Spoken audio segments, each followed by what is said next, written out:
All right, so we worked with the unit circle now. We've defined all the points that make it up and also the trig ratios related to the unit circle. So what we're going to do now is find a trigonometric ratio using a unit circle. So I have three trig ratios that I want to define here, and we're going to use the unit circle on the right-hand side here, which is exactly the unit circle from your work text. So we're taking a look at the sine of 2 pi over 3. So we are working with radian measure here. So remember, on a unit circle, the sine of any angle is going to be equal to your y. So the first thing you want to do is find the point or find the angle 2 pi over 3 on your unit circle, which is that point right there. So it's defined by the coordinates negative 1/2, comma, root 3 over 2, which is your y coordinate. Since your sine ratio is just defined by your y, your value or your ratio is going to be equal to root 3 over 2. So that is your first answer there, root 3 over 2. Let's go to the next one here, the cosine of 330 degrees. So to review here, on the unit circle, the cosine of any angle is going to be equal to the x. So find the angle 330 degrees, which I can see is right there. Okay, and look at the point. X is your root 3 over 2, and your y coordinate is negative 1/2. So we are looking at only the x coordinate here, so your answer or your ratio is going to be root 3 over 2 again. Okay, so the next one we wanted to find is the tan of 5 pi over 4. So we are working with radian measure. And so here's a review. The tan of any ratio on the unit circle is y over x. All right, so find the angle 5 pi over 4 first of all, and that is right there.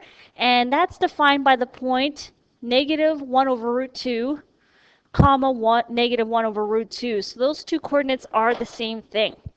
So if we're going to apply the definition of a tan ratio on the unit circle, we have negative 1 over root 2 over negative 1 over root 2.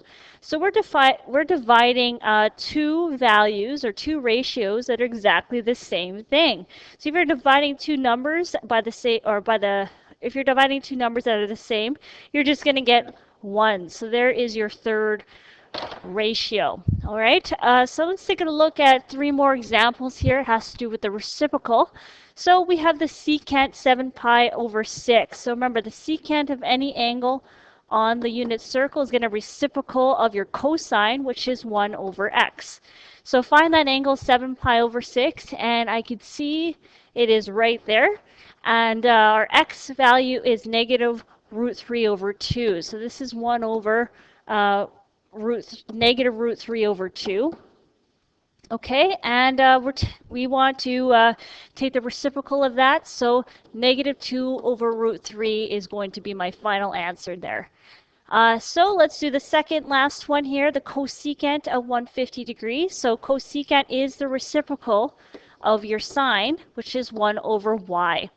So find that angle 150 degrees, and I could see it's right there. And the y coordinate is 1/2. So we're taking the reciprocal of 1/2, which is just going to give me 2. So there's my second answer there. And finally, we have the cotangent of 270. So the cotangent of any ratio on the unit circle is x over y. So find that angle 270, which is, let me find it here. Oh, right there. So my x coordinate is 0 and my y coordinate is negative 1.